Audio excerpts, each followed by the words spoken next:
couldn't help but be contagious with the people in it. The people behind it were awesome. And there's something about the people in this industry that are grounded. They like to have fun. They're down to earth, good people. I would say my contagion was for sure the people.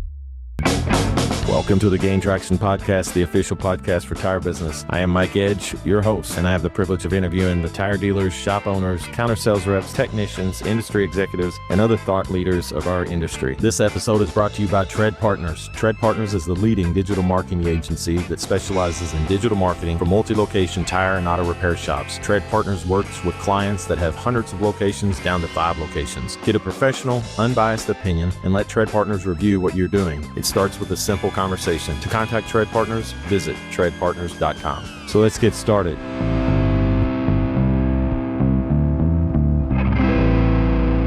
Welcome to the Gain Traction Podcast, the official podcast for tire business. My guest today is Tony Obilovich. This is the second time Tony's been a guest on our program. He is the man that leads the Master Shop program for Point S Tire USA. Tony, welcome back to the Gain Traction Podcast. Well, I'm super excited for today. Well, I'm excited about this. You're crazy, and I love it because you called me with this idea that you wanted to do a year in review of the 2025, podcast, everything that we've done this year, and kind of pick and choose some things that stood out to you.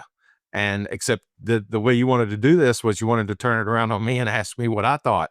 So this is the second time I've allowed somebody to let me be in the hot seat. My good friend Sonny McDonald did it for us, and on our 200th episode, and now we're going to do this again. It turned out well, and we got a lot of feedback, so I'm excited about it. I'm ready to take your questions, and this is the year in review 2025 for the Gain Traction Podcast. Let's go, Tony. Mike, the reason I was personally excited about this is there's so few people that are doing what you do in our industry. And I've talked to so many of our members that love listening to you. So we get to turn the tables on you today. So I've decided I'm the press today. We get to interview you. And just so you know, like a good press person, I've come with a lot of research on things I wanted to ask you, because we get to hear from all these amazing guests, but you're the one that actually gets to sit there and take all this in. I kind of wanted to hear what you thought about some of this stuff. So are you ready for my bullets? I think I'm ready. Let's do this. Awesome. Okay. Well, Mike, my first question is, for those who don't know your story, can you give us a quick Cliff Notes on where you started and how you ended up doing podcasting for small business in mechanical and tires?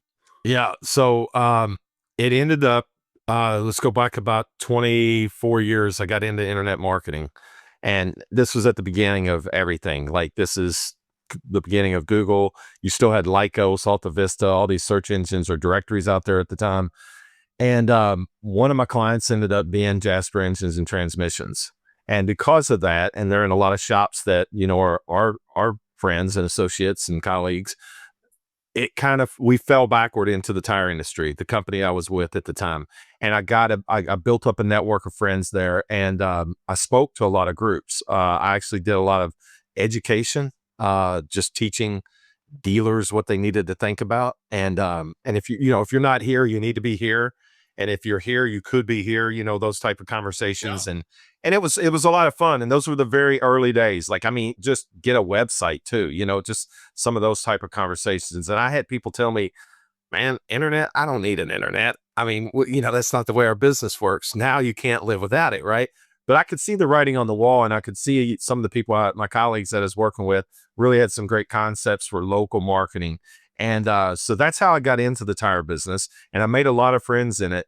And then the company I was with, the owner got a little up in age and everything. Things slowed down a little bit. I hit a little burnout, stepped out of the industry.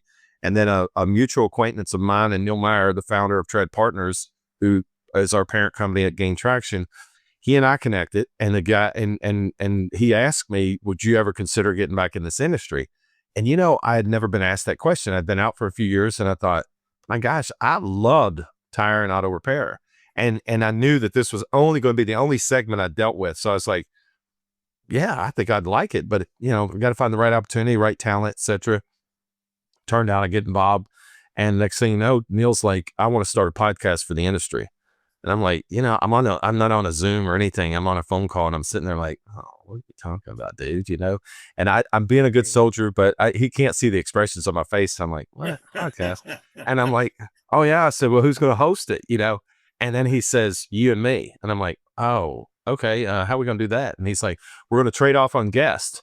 You find one, I'll find one, and we'll just start making our way through the industry. And we're just going to be, just be connecting the industry and get in there and swim around and just kind of figure our way out. And I got started, and all of a sudden, Tony, I was kind of going in it like reluctantly, heels kind of playing. I didn't tell him I was going to be a good soldier and just do it. But all of a sudden I started to love it. And it really fit my personality because I like people. He, on the other hand, he liked doing it, but he said it was the prep stuff that just drove him crazy. He said I always was wanting to do the best I could for a guest, and I wanted them to feel good. I wanted them to think they got a good podcast. But he goes, that stress was driving him crazy. He said, I couldn't get over the comfort level of preparation, feeling good about it or whatever. And I said, I've gotten over that. I said, I actually love doing it. He said, great, you've got it. So I took off with it. It's 4.5 years old now. And as they say, is the rest is history. And we've just really taken off. But I love to tell people, they like, what is the goal of the podcast? The goal is to lift the brands and the people behind them. So if you want a softball interview, we're it, because we're here to help all the brands in the industry, lift them up, but also put the personality, who's behind it, who's pushing it, who's the leadership, and let people know, hey, this tire dealer over here in Missouri with 2 stores, they got some great ideas that they're implementing. We got a group out in California that's got 15. We've got another group we've interviewed. They've got 100 stores, and they got, they're owned by PE or whatever, but it doesn't matter. It's all about lifting the brands, and we've made great friends, inside Point S. You guys are great. And we've enjoyed being at the conference. Last year we did live podcasts. We're going to do it again for you guys. It's a blast, and we get to know some of your dealers, and it's just fun, and we get to lift up those individual shops as well and their owners. So that's it in a nutshell. So that's interesting. You left the business, but you truly loved it so much you got back into it, which kind of leads to my next question. What makes you so passionate about small business in the tire and automotive industry? Like, what was that passion that I know you came back to in a different form through podcasting and stuff, but I did the same thing. But I want to hear your answer. So the question is why I came back. Yeah. Why are you so passionate about the tire and automotive repair business? I tell you what, when I got into it initially, it's more or less, it was business, right? It was an opportunity, and I saw it, and because we had already had Jasper engines, and it was just like, okay, let's migrate this way. And as I got into that side of the business, I couldn't help but be contagious with the people in it. I mean, the people, first of all, we've all had experiences in a wide variety of industries. I think, I have growing up, I got to taste a lot, and I was very entrepreneurial and not afraid to try things. And my parents were the same, and I got to see a lot of different industries and businesses, and I sold some things that allowed me to, a variety of taste. But when I got in the tire and auto repair space, you kind of naturally know it as a guy, because you, especially as a dad with 5 kids, I've got a little fleet, so it was like, I already knew it, and I also kind of understood the process and everything, but the people behind it were awesome. And there's something about the people in this industry that are grounded. Yeah, we want to make money, but we're also grounded in our communities. And I find that the people, they stay grounded because, you're dealing with people's problems all day. You're helping people, and you got to have some tough skin. But at the same time, when you get to meet these people outside of their work environment, the garage environment, the stress part, they like to have fun, and they're down to earth, good people, like to have the same, they care about the same things I care about. So that I would say my contagion was for sure the people. And it was fun for me to make people successful or see people successful when I was doing more of the internet marketing side. So excuse me that I'm not Mike Edge here. So I had to write some of my questions, but like you said earlier, the biggest part was doing the research, and I wanted to make sure I did the research so we could show everybody why this show is growing and why it's continuing to grow, because these amazing interviews you're doing. So you had an amazing year in 2025. You had some great interviews, but there were a few interviews that really stood out to me. One was with Rob Williams of Hankook Tire, and he really talked about his 4 Ps. Yes, he did. Which is something I've already heard you talking about 5 minutes into this interview. But he talked about his 4 Ps: product, partner, procedure, and people. Yes. And people's something you keep talking about. What did you take from your interview with Rob? I mean, he was an amazing, a great interview you had. I started with what I call my 4 Ps. And, the first one is you got to have a great product. The second one, the partner. The third is what I call kind of the process, the procedure. And then fourth, and certainly the most important, is the people. So we met at a convention up in Ohio that Tire Business had hosted. He had done the executive panel. I was there for it. Met him when he came off stage, or maybe it was before he went on stage or whatever. And anyway, we had decided that he should, get on the podcast. And he said, "Well, connect with me," and gave me his card and everything. We connected, and we did our preliminary call. And I always like to make sure that everybody understands the format, because when you do a cold podcast, it comes off that way. I mean, it just seems like you could be struggling for a direction or whatever. So we try to, we try to limit these things to 30 minutes and make people feel comfortable within that, and then give the audience some meat and potatoes. But Rob was just so down to earth, and he understood that, he's representing a big brand, but he also understood that people need to know who's behind it and what he feels about the dealer. And his impact and understanding the dealer's concern was the most profound thing I got from him. He really understood what he was trying to do for the dealer. He wanted the dealer to make money. He wants the dealer to be successful. He wants the dealer not to have to suffer returns and, the challenges that manufacturers face, and then somebody's retailing it for you out there. So he had this, I guess you would just call it this empathy or sympathy for the dealer that I really liked. And it was, very positive to hear him say that. I think that's an incredible, again, I'm glad I asked you that question, because to see one of the top rubber manufacturers in the world have perspective and insight back to the little people, that's a cool thing. The next question I got, and this one touched a soft spot with me. You interviewed a gentleman named Kamard Johnson of GTT Commercial Tire. And what I took from that was an amazing interview. Your people need to go rewatch it again if they haven't.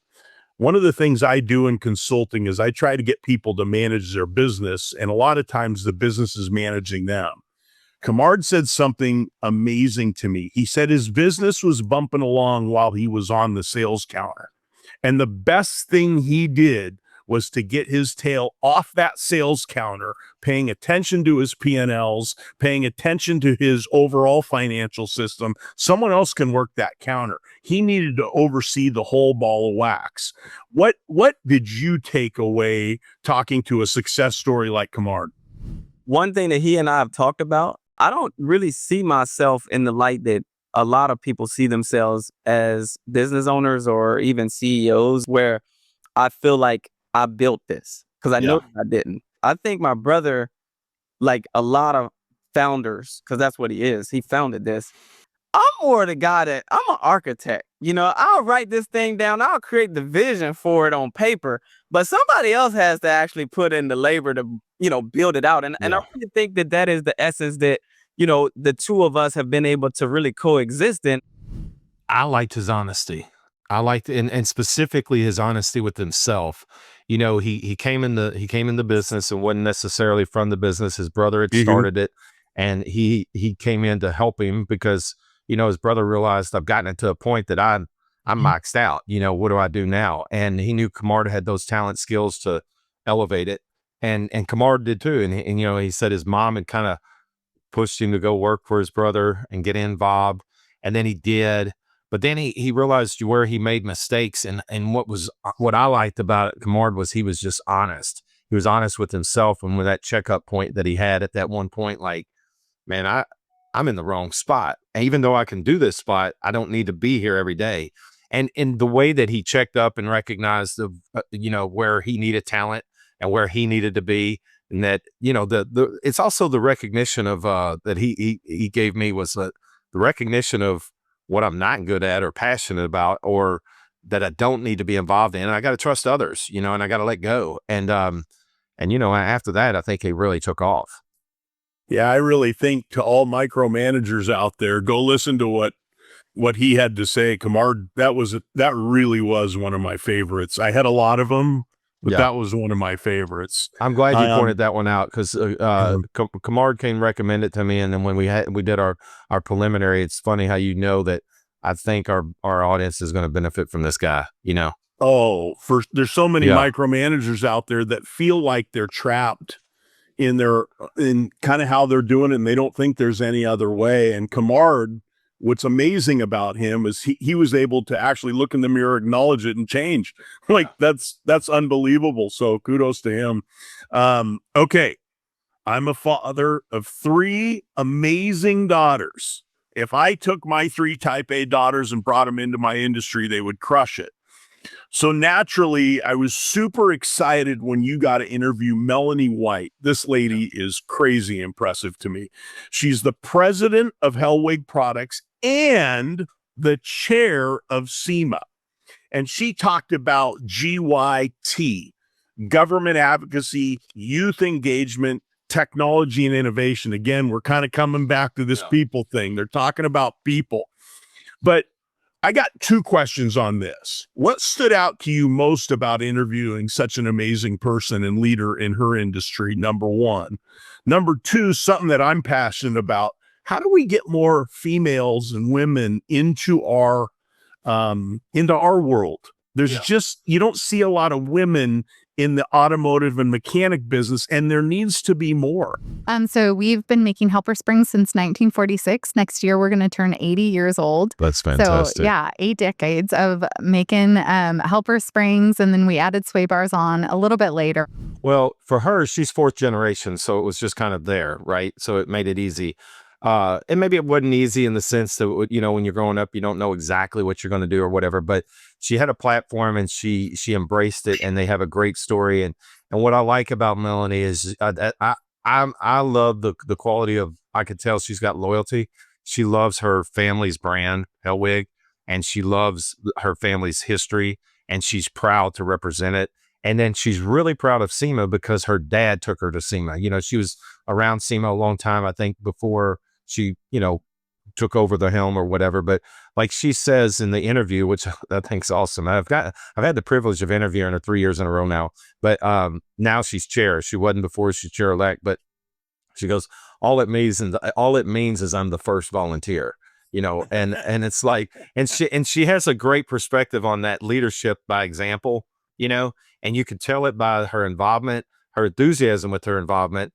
And she loves, I can tell she's a problem solver. She loves to try to, help people, and she wants to see people successful. And you can tell she loves the employees. She loves her company, but she loves the employees of her company because she's talked about them before. So that's the passion that Melanie gave me. And it's, I think she has one of those positive personalities that just, it's contagious. You can't contain it, and it's going to do something positive. What to the second part of that, how do we go find more I know Melanie came up in that industry and eventually took that business over, but how do we get more women or alert women that our industry has plenty of offerings and they'd be fantastic in our industry? It's an interesting question. I actually looked up this stat one time about engineering. Okay. And the interest level for women in engineering is so low. So therefore it translates to lack of engineers, going into the wide variety of engineering. And I do believe men and women are different. Our DNA is made up different of our likes and dislikes and what we want to do. And so, I probably feel the same. I don't have the data, but I probably feel the same about tires and automotive. I mean, it's more, I think it's more of what you're kind of wired to want or like or see. But I do believe wholeheartedly that there should never be any barriers when anybody's qualified to do anything and wants to do anything. And I think for the most part, I've seen those dissipate. But I one of the things I find is if you find a very enthusiastic woman in our industry that knows her, knows the business and loves people, she seems to be wildly successful. And I think obviously on the buying side, over 50% of the buyers and home decisions are women. So they're coming into these shops. So if you've got a woman's perspective on the need or the feel for it or whatever, I mean, let's just look at it this way. I think this one's a good one. Women are great multitaskers, right? I mean, they're taking care of kids, they're trying to get a car to a shop, they're doing this, etc., whatever. But if you can make that shop experience that much more easy, she's coming there, and price isn't the variable. You know what I mean? It's because she knows that she's going to get a ride home within the van, or she's going to get some form of help in juggling what she's doing at that particular time. And yeah, I think it's tough to say. I mean, I'm sure you've probably talked to your daughters about it, but it's the interest has to be there, and I don't know if it's there in the core, because we all like different things and we're just kind of made up differently. But I definitely think when they're in the industry, if they know their stuff and they're good people, they're going to kill it. Yeah, I've personally been responsible for hiring quite a few females for the counter in particular, which I love, because females as customers, my impression as a man is they come in, but they're that feeling of, I don't know this, so I'm getting taken advantage of. And when I've put females at the counter, their comfort level dealing with a fellow female just seems so much better. And we just don't have enough females in our industry. So when I see certain people running companies or anything like that, that excites me, because that's our industry. But to Melanie's credit, I think she can run anything. I mean, she's just got that, you know what I mean? She's just got that leadership capability, etc. I mean, if she was on the counter, if she's the chairperson, she's going to, her positivity and her attitude, but she's got that empathy about her that connects with people. Again, it's a people business, and she knows it. So, okay, here's my next one, buddy. Yep. In many of your interviews, you speak about quality of youth coming up in the world. It seems you believe the next generation is really good, and I completely agree with you. But many people our age don't agree, because, our parents said our generation was they're in trouble, they're, whatever. And now I've kind of found myself at times going, that next generation, they could be in trouble. So I think that's going to be a problem that's gone on forever. But truly, I'm seeing a lot of the youth today that simply can't afford college, because nobody can take $150,000 of debt or something like that. It's a dumb bet too. I'll just go ahead and say it. It's a bad bet. So how do we get, and how do we support, in your eyes, what's the best way we can support? Because you, for example, I listened to, and I'm going to totally butcher his name, so please help me on this. Mike Cioffi. Just Mike Cioffi. Cioffi, the talent. He said something that blew me away. He said, Gen Z is now making up 20% of our industry. So one of every 5 employees is going to be a Gen Zer. So that's exciting to me. But what makes you passionate about the youth of today? So Gen Z makes up about 20% of our workforce. So they're technically like almost 19%, but let's just say 1 in 5, right? When we look at that cohort, they're obviously growing. They're the ones that are growing. They really want to be part of something bigger. So I've got kids at that level, right? And I've seen some of their work ethic, and I've seen some of their thought processes on things. And then, I get these young boys over here. We'll talk about a lot of things. And it's interesting to me, because they said something that I actually said to a guy that was in a generation above me. He was doing he was the old man at one time, and he's passed on now, and I loved him. I mean, he said to me, he goes, "Man, your generation, y'all just throwing this away. You're doing this," and, kind of dogging us. And it was almost, and I did take it kind of personal. I remember I was young, and I said to him, I said, "Well, you're the one that gave it to us." And dude, it calls him to check up. And he was like, what do you mean? I said, "Well, you guys screwed it up. We're the ones just dealing with it." And then he was just like, well, we all have a responsibility, and passing on good work ethic, etc. And then even being positive with the youth. I think the thing I like about youth is they're fresh. They don't know anything, and as long as they can come with the humility, youth is very honest with you. They'll tell you exactly what they think. One of my friends coached a little league team all the way to the World Series in Williamsport, and he had very successful teams and everything. And he loves youth. And he said he doesn't coach anymore, but he said one thing you can't do is you can't BS a kid that's around 12 years of age. He said they'll see through it all the time, and it's because I believe there's still. I get the fact some people come from bad backgrounds, but there's still a purity there. They want the truth, they seek the truth, and they know who they can trust, and they get a radar on adults that they can't. They know who's BSing them. I think if you take that a little bit further, and you get to that youth that's 16, 17, 18, and they're trying to figure out that trajectory they're going to go on, they trust the adults that tell it to them just like it is. They don't want it sugar-coated. I have found out, and they don't want you to browbeat them either. They just give them the truth. And it could be a tough answer, but they want the hardcore truth.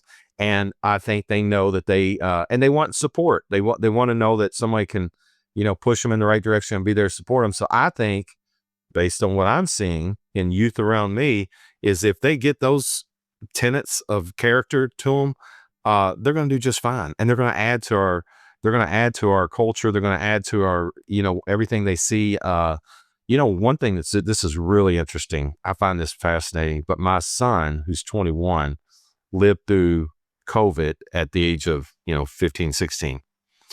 He, his radar of trust with government and media is so up there. It's unbelievable, Tony. It's like, and he says that his whole generation's that way.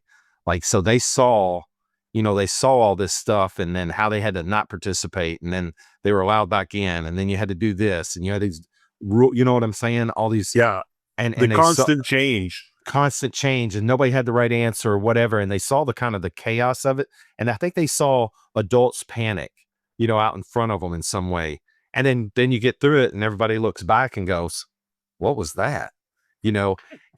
And he says, you see, it was just interesting. I recently got this perspective from him, and I thought, man, Tony, I didn't go through something like that when I was his age. You know what I mean? But that's it was a big deal. You had to stay at home for NTI at school. Everything was online. It's just a unique experience. I've tried to, now that I've had this conversation with him, I'm like, now, don't get me wrong. The kid, this kid, he actually loved it when it happened because he was going fishing all the time, But there was a perspective of, got to get back to the real world sometime. It's going to happen, and it did. But there was a gap, and it was an odd time. So yeah, I love the youth. I have a lot of hope in them. I think you give them the truth, they're going to be honest with you. Yeah, that's polite, honest, direct. Just give it to them straight, and you don't have to be angry how you deliver it. Just tell them straight. They process it. That's such great advice, Mike. The next question I have, this one floored me, and so I've been listening, watching, but there was a couple I wanted to go back and see, and one of the people I went back and saw was a gentleman named Josh Parnell, and he runs Limitless Leadership. Yeah. And he said something that was absolutely crazy to me. It's something I've focused on, but I've never had anybody put a number on it. He stated poor communication costs you 18% of total salaries being paid on an annual basis. So if you're paying $1 million in payroll a year, 180,000 of it gets flushed away when you're not communicating correctly. Yeah. And there's so many people I work with that it's the first thing I bring in. If you're not doing team meetings, monthly meetings, communicating with your key people, like I shove that down your throat, because how do your people know what to do if we're not communicating? And he actually put a number on it. I couldn't believe that. He said it's cost you 18% of your payroll. That's a big number. I mean, it's a shocking number, actually. Poor communication costs shop owners 18% of total salaries being paid out on an annual basis. So if you're listening and you're a shop owner and you're paying out $1 million in salary across an annual basis, poor communication could actually be creating sunk cost in the amount of $180,000 every single year. When he dumped that on you, what's your experience about communication? I mean, your whole world is communication now. You're interviewing and you're having to go get people, maybe do a little research on them. You're communicating in advance. When you were in the industry, you were having to communicate with customers. Kind of give me your 2 cents on this whole thing. Well, that's an interesting question. So I'm going to take it from a perspective you're probably not expecting me to. My mom always said, if you'll keep communicating, you'll figure it out. As long as communication's open, you'll always figure it out. Now, I had an uncle that was a mentor, my mom's older brother. She came from a big family. This is one of her older brothers, but he was wildly successful in business. And he was a mentor. I knew that I could go to him for advice. And he wasn't one of these guys that would cram things down your throat and say, this is the way you need to do it. Like he had all the answers. He'd give you things to think about. But one of the things he always said is he loved to do deals. And he said, I've learned one thing. If you'll keep communicating, you'll both figure it out if you come to the deal with goodwill. If both sides come to good, he goes, you'll always figure out how to make a deal work. Now, you take that into the work environment and you've got communications with different levels of people in your organization. If you leave communication wide open all the time with some parameters, there's always got to be some structure or protocols, but you leave communication open. I find that open communication always leads to a good outcome. And it's a good outcome for both because everybody knows I can at least go talk about it. I might not get my answer, but I at least can lay it on the table. And no one's shamed to think, well, that was dumb. Why'd you bring that up? Or don't ever browbeat people when they're trying to communicate something from their heart or a deep concern of theirs. You listen to it, but you can absorb it and you come back to it. And it doesn't matter that you don't give them the answer they want to hear. They may want an answer. They may want the raise or whatever, but you got to be able to explain, this is why I can't give you the raise right now. We're going through this, but I'll tell you what, in 3 months, and you got to keep your word too. In 3 months, I'm willing to sit down with you and reevaluate. And you got to do it. But I think part of communication is, really good communication is always keeping your word and being honest with yourself. Like when my boys will tell me sometimes, well, Dad, you said, I did say that. Sit down. Let's talk about it. Or you did say you do this. I did say that. All right, can't do it today. I'll do it. This is when I'll do it. I'm willing to admit you got me. I did say something because, there's so much going on. You're like, I can't remember all the minute details, but if you call me out on it, yeah, okay, fair. I don't have a problem with that. But I think where the rub comes in, and I bet you some of this number that he comes up with, Josh does, I'll bet you it comes in that you've heard that cliche. No one leaves a job, they leave managers or they leave people. Right. Okay? That's right. And people get tired of not being heard, or they get tired of being constantly told what to do, and they know it's the wrong thing to do. And they know upper management wants it done another way, or they want a different result, but you got this guy right here. He's telling me this, and I know it's wrong, but he won't listen to me. And you get these people, look, the old pride steps in with everybody, and everybody likes to think they got some power over somebody sometimes. And it's just that weird dynamic of superiority and inferiority in life or whatever. But you got to be able to navigate that. But if you want a good company, all chains and forms of communication, I think, always have to be open. And I think also, this uncle that I had, he didn't have a big company in regards to the number of employees, but all his people have been with him 25, 45 years. No one goes anywhere. That's a screams success to me. When there's no turnover, there's wild success, because guess what? They know they're being taken care of. They know they're contributing, and they know there's probably very good open communication. And that all starts with communication. It is. That's an amazing thing. And I really appreciate your answer. In particular, the part where you said, do what you say. I always kind of look at it as God gave me one last name and I ain't going to wreck it. I can only live up to that name. And so I always want to be a person of my word. And listen, we can't remember everything all the time, but it's like, I interviewed Gary Skidmore. He's another good one. He's the COO for Big O. He said, look, I don't have a great memory.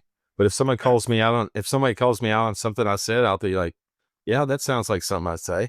All right. And he says, so, at the same time, no, I know I wouldn't have said that, and he said, but I got to be honest with the people that are around me, and they know that I'm going to do what I say I'm going to do. So I don't have a great memory. So when people come to me and say, well, you said this, I can usually say, that sounds like something I said, so I'll agree with you. Or that doesn't sound like something I said, so I don't know that if I said it or not. So, but I always know if it's done with integrity, then I really don't have to worry about whether I remember it or not, because I know I'm saying. I think Gary and I might be long lost brothers somehow, because maybe it was the concussions from football or whatever, but I have to write everything down because I don't remember it either. So I'll have to find out what Gary's tricks are. Okay. So I've asked you about some of the episodes that stood out to me. What were some fan favorites of yours? What are some things that popped to you that, when you're interviewing somebody, you went, oh, wow, this is intense? You've touched on a few of them, but I want to get outside of those. I've said this one before, but I'm going to say it again. I said it at SEMA, but Mike Graber's with Toyo Tire was a good one with me. I liked it because Mike said something I just thought was very humble. He said, I love this industry. And he goes, and I like the people like you like it. And he said, because it's not, and he's the president. And he goes, because it's not corporate-y. The industry's not. And here's the guy that's sitting at a position, and I realize it's not a ginormous company, but he's the head of it here in USA, and he likes it because it's not corporate-y. That I like those. I like that, that mindset. I just had him on, Andy Fiffick. He's up in Cleveland. He talks about culture, and his culture is unbelievable. They have 11 stores. They're primary automotive repair. They don't do a lot in tires, but they are doing tires. But he has this culture that's unbelievable. And his whole purpose now, and his role, he's in his 70s now, but the guy's living right or something. He looks like he's only like 58 or something. But he goes to every store once a week, and he wants to always let the people see him. And they can interact with him, but he does things for them throughout the year. They have events, team building events, sporting events. They go to whatever it is. But it's all about family and culture. And he said, and we're not sticklers on, if you got to go be with your family, we're going to figure out a way that you can go be with your family, And that one really stood out to me recently. I think culture is a big deal that people, you got to invest in your people. I think that's what I love so much about small business, and why I work for small businesses, because small business owners put you and your family first. Yes. Maybe that's a little different from big corporations, but small business, man, that's just awesome to me. What advice would you give to someone just starting out in our industry? And what row? Anywhere? I'm giving you my best. Yeah, but let's say, what row are they starting out in? Let's say they're starting out as a tire technician or a mechanic. All right. I would say, soak it in, soak it all in, listen to the guys around you. I tell my kids this, you're going to learn that maturity has nothing to do with age, and that's okay. But you may find yourself more mature than older people around you in some ways, and that's okay. But everybody has something to offer you, and soak in the knowledge that person can give you as a gift. Robert Frost has a famous poem. And he's the one that does the two roads, and I took the one less traveled. But he also has this quote where I consider every man my superior, because in something he knows more than I do. There's something that he knows more than I do, and therefore he's my superior. And if you go into that attitude in life with that attitude that you can pick up something from everybody's your superior in something, then go and gain as much knowledge. And so even if you're starting out at the tech level, or wherever, even if you're sweeping the floors, doesn't matter. Absorb it, learn. And then the other key word, I wish I could go back and talk to my 19-year-old self this, be patient, about how you want to grow in your career or whatever. It is good to be ambitious, but be patient about it as well, and realize, see kind of the path that you want to get at. And if you want to get to the front counter, if you want to get to ownership one day, or manager, whatever it is, or owning multiple stores or going to work, climbing that ladder and then, getting in from the tech level. And then I know guys that ended up at Bridgestone corporate, but they started out just like everybody else did, just changing tires. Just learn from everybody that you can, because I think it benefits you. Like when you listen to somebody like a Rob Williams at Hankook, he learned the business the long way, So I'm going to throw you a curveball here real quick. It's a good curveball. I like it. Maybe. What advice would you give to a first-time manager? I think I think this applies for any management thing. I think clarity is the greatest way to be with everybody, and clarity is we're going to talk. You and I have talked football before, but one of the things that made Nick Saban great is he had clarity with his players. Everybody knew where Nick Saban stood. Everybody knew that if you did wrong, he's going to chew you out. But if you did right, he's going to pat you on the butt. And everybody knew that Nick Saban, that's ever played for him, says great things about him, but he had my back. He always had my back, And you don't win 7 championships like he did in the time frame he did without having great communication, great listening skills, but also he knew how to it's like this. There was this, I forgot the player's name. This was a great one. This interview, he says, I was late. I never been late. It was my senior year, and I was late for one of their film sessions the day before the game. And I squeezed in the room. And I got in there, and nobody said a thing. And then the next day, he goes, and normally that means you're going to be punished the next practice if you're late for anything. And I forgot how he said this, but he goes, I get on the bus the next day for the game, and I run into coach, and he says to me, why didn't you come and tell me you were late yesterday? And he said, well, I was hoping nobody would notice. And he said, he goes, I'm going to punish you for being late. But he goes, you're not being punished. You're not actually going to be punished for being the late part as much as you're being punished more for not accountability. You had accountability to your teammates, and you had accountability to me. You had accountability to yourself to be on time. And he said, but you didn't own up to it, and you're going to be punished for that more than you are just being late. He said, if you had just come up to me and told me why, because you'd never been late your whole 4 years here. And then halfway through your your senior year, you were late. And he said, the rules. And he said, man, what I love about Saban, coach, or whatever he called him at the end, he said, he wasn't mad at me for the mistake. He was mad at me for not being accountable for it. And I think if you can convey that with as a manager, that listen, we're all going to make mistakes. Just be accountable for them. Let's help each other not make the same mistakes twice and just get better. I think that's great leadership. Well, I love the advice you give to a young manager: communication. Right. I mean, but also I liked what you also said is that basically you want Gen Z to communicate with the employees the same way they kind of want to be communicated with: polite, honest, direct, those things. So great advice you gave there. Mike, what do you believe to be some of the biggest issues facing tire and automotive dealers today? Well, we've already touched on the biggest one, I think, is the whole challenge with employees and getting good employees. And it is a cultural thing. I mean, we have some challenges, I think, in our culture in developing, the right mindset to come into tougher jobs. This is a tougher job, right? For sure. You work long hours, you work physical hours. And I think that's always going to be there. But I think,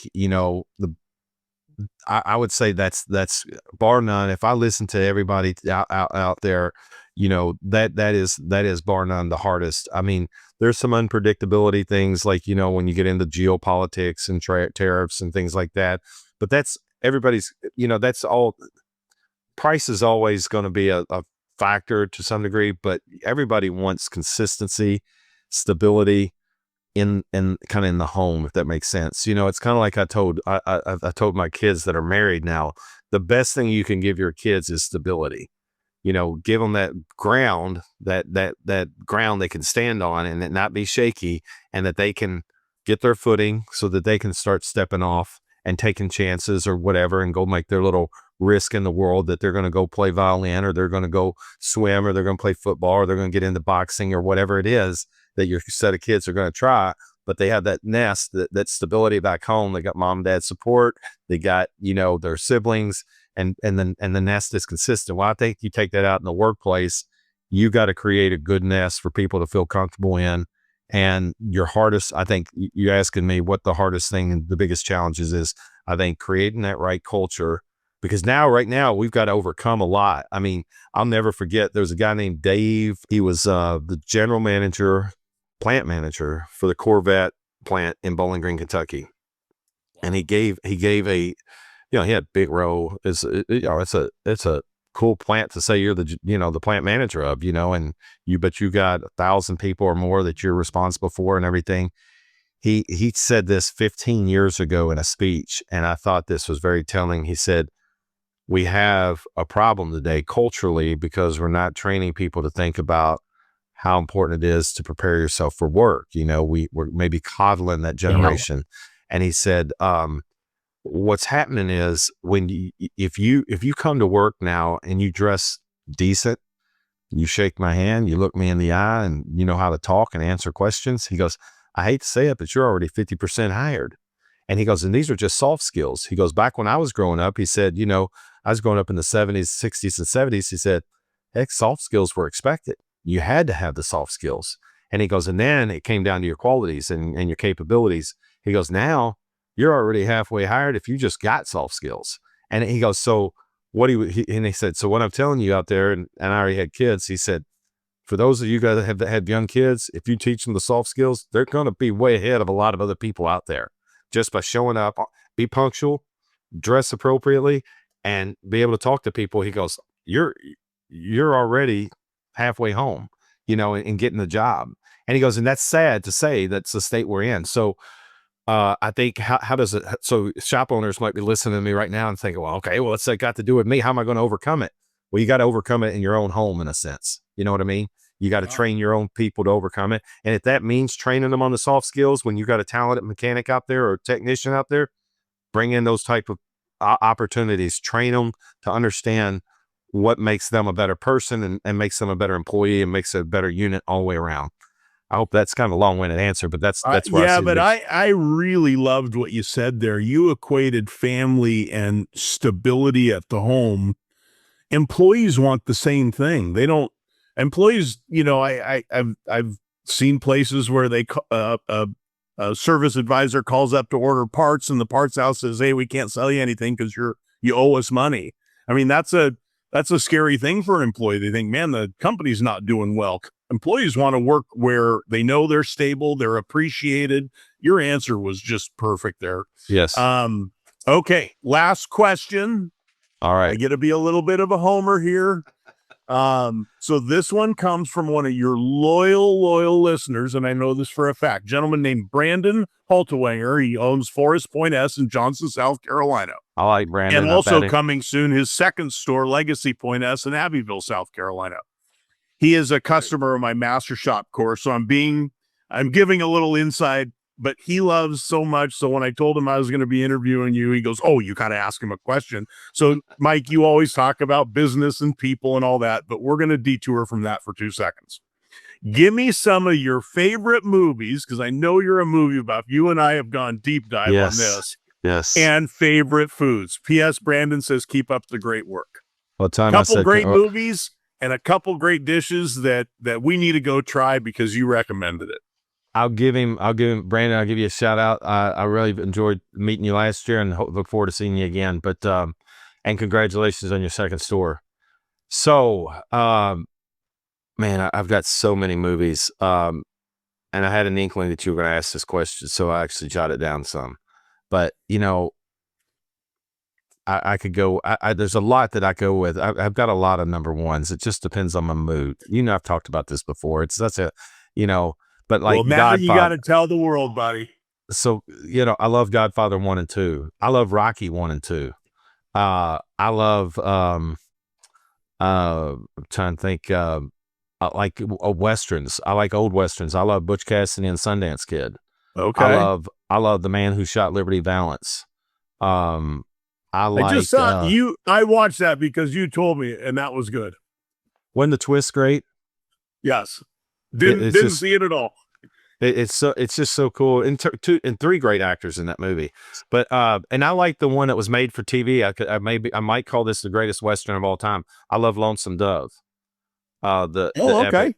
Yeah. I like Cool Hand Luke.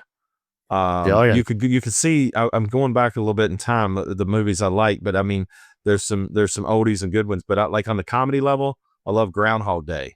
I love Blazing Saddles, Spies Like Us, Tommy Boy, Ghostbusters.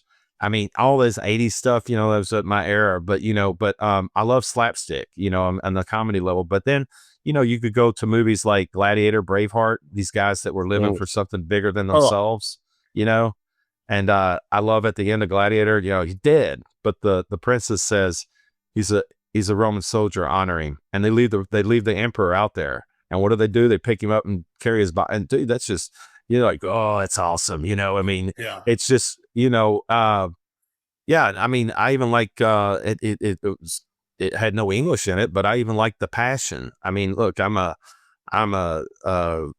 Christian, and that gives you a vivid image of everything that happened, and it's moving.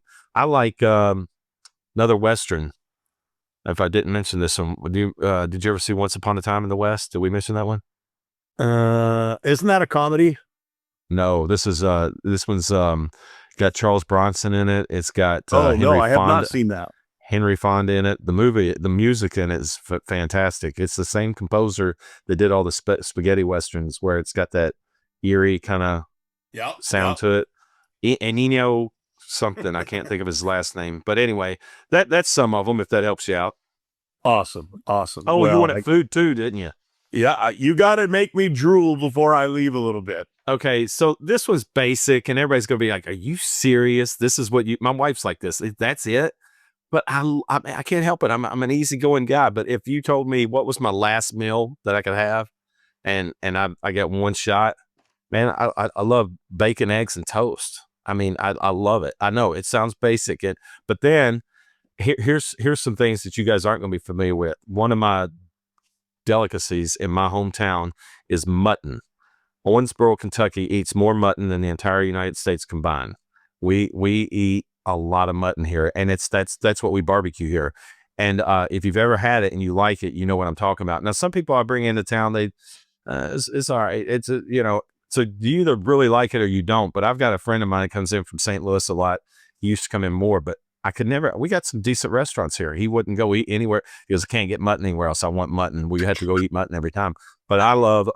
We have a famous barbecue. We got two famous barbecue restaurants here that have been written up nationally. One of them's called Moonlight. The other one's Old Hickory. But Moonlight has this. You guys would think of it more like pulled pork, but we call it chopped mutton, and it's chopped mutton sandwich with pickle and onion. I think it's a little piece of heaven on earth. And I do like I do like pork ribs. So if I ever come see you in your hometown and you got a good barbecue place, I love pork ribs too. So my two barbecues will cook it for you, brother. Hey. And we'll cook you beef ribs. I hope that helps you. Hey, Mike, I can't tell you what a privilege it was for me to be able to come into your world. And I've truly enjoyed getting to know you more than anything. Thank you very much for this. And now I can officially retire as a press person, and I will never be stealing your job. I'll tell you that. You're too good at it. You're phenomenal. It was great. I love that you called me up and we wanted to do this. I'm enthusiastic about it, and I'm glad that we did a year in review for 2025. I wish you and your family a happy new year. And I appreciate and I'll see you soon at the convention. Yes, sir. Yes, sir. So tell our fans out there, Happy New Year. Thanks for being part of our base here in 2025. We're going to make 2026 even better. Take care. Absolutely. We'll see you next time. To all our listeners, thank you for being part of the Gain Traction Podcast. We are grateful for you. If you'd like to find more podcasts like this, please visit gaintractionpodcast.com. If you'd like to make a guest recommendation, please email me at mike@treadpartners.com. This episode has been powered by Tread Partners, the leader in digital marketing for multi-location tire and auto repair shops. To learn more about Tread Partners, visit treadpartners.com.